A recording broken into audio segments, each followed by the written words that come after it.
Estamos chegando ao final do livro de Atos. Depois do dia de hoje, nós teremos somente mais um dia falando sobre este magnífico, deslumbrante, inesquecível livro que é este livro de Atos. Chegamos em um ponto, como trabalhamos ontem, em que discutimos aqui o processo judicial de Paulo. A Bíblia nos conta, através das histórias registradas por Lucas, este processo de Paulo, dada a sua relevância, não somente do apóstolo, mas do processo em si, para a consolidação da fé evangélica, para a consolidação da crença do povo de Deus em um Deus que está acima dos poderosos da terra.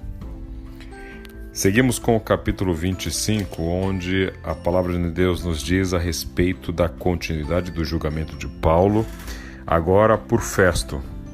Pórcio Festo, que estava então substituindo Félix, que havia sido o governante na Cesareia durante os últimos tempos, e então Festo substitui Félix e imediatamente se envolve com o pedido de Paulo, com as acusações contra Paulo, e os judeus então pedem a Festo para que transfiram Paulo para Jerusalém contra os interesses do próprio Paulo, pois estavam eles preparando uma conspiração para, em uma emboscada, matarem Paulo. No entanto, Paulo sabiamente refuta essa ideia de Festo, quando Festo inclusive diz isso, né? Festo chega a dizer a Paulo: você está disposto a ir a Jerusalém e ser julgado diante de mim acerca dessas acusações? Isso porque também Festo percebe que as acusações contra Paulo têm um teor muito mais religioso daqueles grupos sectários dos judeus do que uma questão relativa à sedição, à subversão contra o Império Romano. Paulo é categórico. Estou diante do tribunal de César, onde devo ser julgado como cidadão romano. Não fiz nenhum mal aos judeus, como bem sabes. Se de fato sou culpado de ter feito algo que mereça a pena de morte, não me recuso a morrer. Mas se as acusações feitas contra mim por estes judeus não são verdadeiras, ninguém tem o direito de me entregar a eles. Apelo para César. Paulo faz o que hoje talvez nós consideraríamos como julgamento em que, diante de um recurso, há uma apelação à Suprema Corte. Depois de Paulo já ter passado por Gálio, já ter passado por Félix, já ter passado por Festo, então ele decide apelar a César.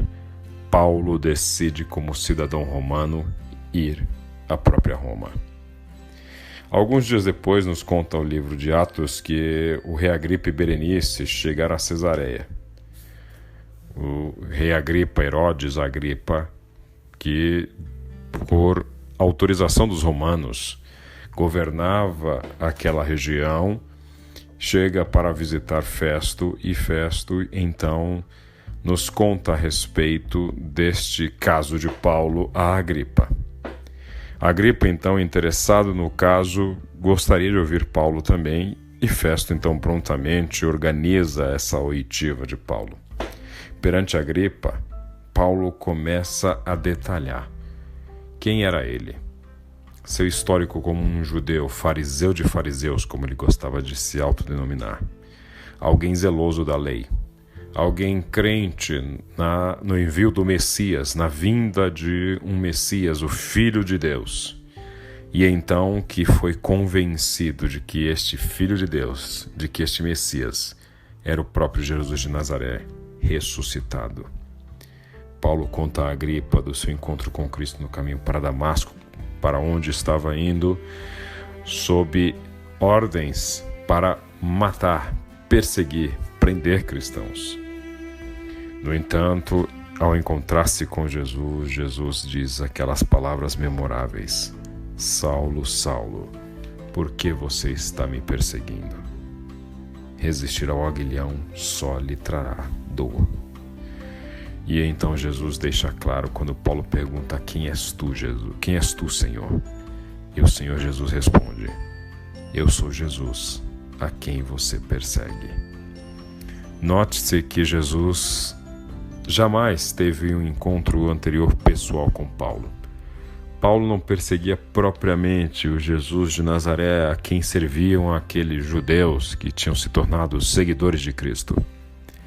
Mas o Senhor Jesus faz questão de deixar claro para Paulo que quando ele perseguia aquela igreja, quando ele perseguia o menino Estevão, quando ele perseguia homens e mulheres que se diziam servos de Jesus, naquele momento Jesus chega e diz para Paulo: porque você me persegue. Jesus está deixando claro que quando perseguem a um dos seus pequeninos, estão perseguindo a ele.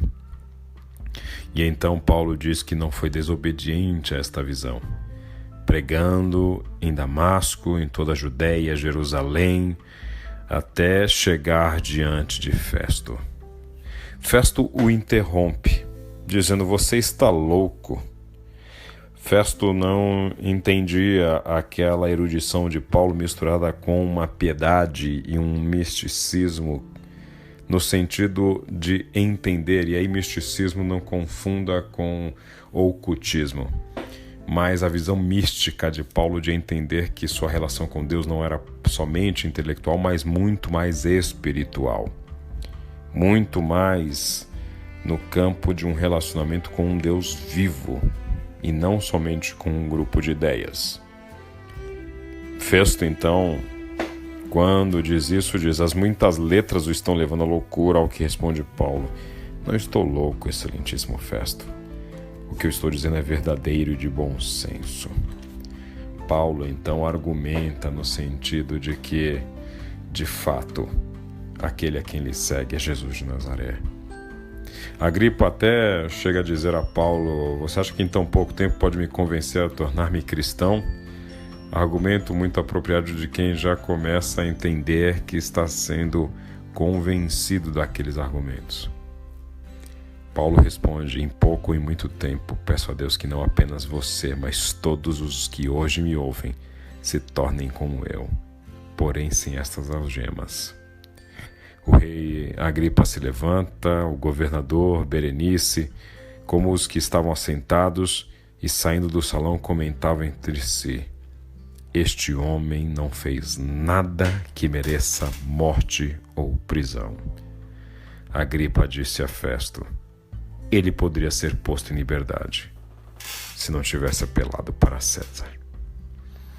Interessante, pois Festo e Agripa percebem claramente a força dos argumentos de Paulo, a força e a clareza da retórica paulina. Rui Barbosa, inclusive, dizia que a força dos argumentos deve se sobrepor ao argumento da força. E aos judeus só lhe restavam o argumento da força: tentar matar Paulo, calar Paulo através da violência, buscar encerrar a vida de Paulo, pois assim encerrariam aquela voz estridente, eloquente, incômoda de alguém que estava falando algo que eles não conseguiriam refutar, e só não se curvavam a essa verdade inconveniente, pois a mentira sobre a qual viviam lhes era muito querida, lhes era muito cara, pois era a base aonde construíam o seu poderio. Quando vemos estes 2 capítulos com este julgamento de Paulo, vemos um caso claro de injustiça. Vemos um caso claro de gente que quer matar Paulo, incriminar Paulo, sem que Paulo seja um criminoso. Também vemos que, mesmo em meio a essa injustiça, existe uma soberania divina. Deus está no controle de todas as coisas, mesmo neste mundo caótico que nós vivemos. E quando digo isso, não é para que de qualquer forma nós façamos qualquer tipo de defesa ou de apologia da injustiça. A injustiça é pecado. Injustiça é crueldade. Injustiça combinada com a opressão de poderosos sobre os mais fracos é uma combinação maligna. Quantos são oprimidos no mundo? Quantos são oprimidos em razão de sua condição social, de sua cor de pele, de sua crença, daquilo que lhe faz humano? Quantos são oprimidos pela sua origem, pela sua nacionalidade, pela sua religião, pelas suas convicções, pelas suas crenças, seja de quais matizes forem? E isso não agrada a Deus. A injustiça jamais será algo que fará parte do caráter divino. Mas ainda assim, num mundo caótico e injusto como o nosso, Deus continua soberano. Deus não perdeu um quê da sua soberania.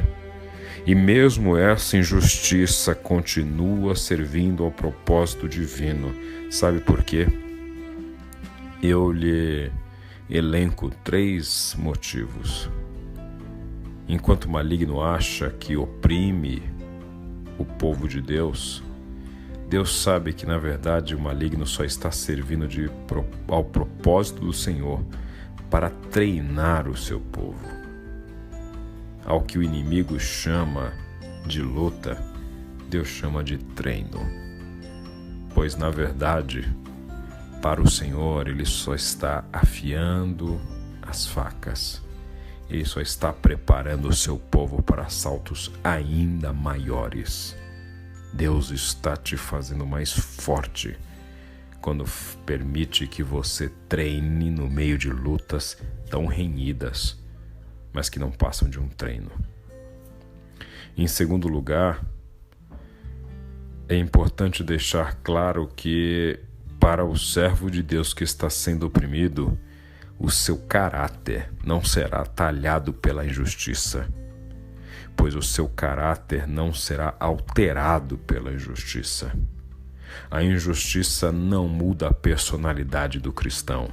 A injustiça só faz aflorar ainda mais a natureza divina que existe no cristão. Enquanto a injustiça pode fazer com que muitos se revoltem e respondam violência com mais violência, a injustiça e a opressão para o servo de Deus só fará com que aflore nele a característica divina de ser mais parecido com Jesus de Nazaré. E em terceiro lugar, para que não haja nenhum tipo de dúvida ou de apologia a essa condição da injustiça no mundo, da opressão que é maligna e não faz parte do caráter divino, ser injustiçado por si só não redime ninguém. Ser injustiçado é uma condição humana, muito humana. É algo inerente ao nosso universo, à nossa sociedade. Ser injustiçado, então, por si só não faz ninguém ser bonzinho. Ser injustiçado e vítima de injustiça não nos faz melhores por si. Além da consciência de que você está sendo oprimido, é necessário que você responda a essa consciência com luta contra a opressão. Ou seja, não basta ser um agente passivo da opressão e da injustiça. É importante que, além de conscientizar-se desta condição, de perceber-se enquanto vítima de injustiça, também perceber que existe em si uma capacidade e um poder inerente para lutar contra a opressão. E este poder é o Espírito Santo de Deus em nós, que Deus jamais conseguirá conviver pacificamente com a injustiça. Deus odeia a injustiça. Deus odeia e tem repulsas pela opressão. Por isso, seu servo redimido é aquele que percebe que não há comunhão entre luz e trevas, entre vida e morte.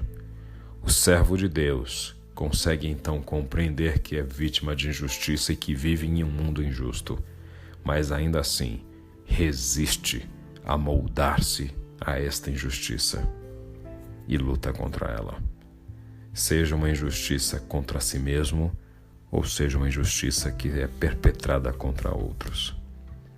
Que em nome de Jesus nos conscientizemos do mal que de tão perto nos rodeia, mas que lutemos contra ele com todas as nossas forças, crendo como nos diz o apóstolo Paulo: e o Deus de paz esmagará Satanás debaixo dos vossos pés.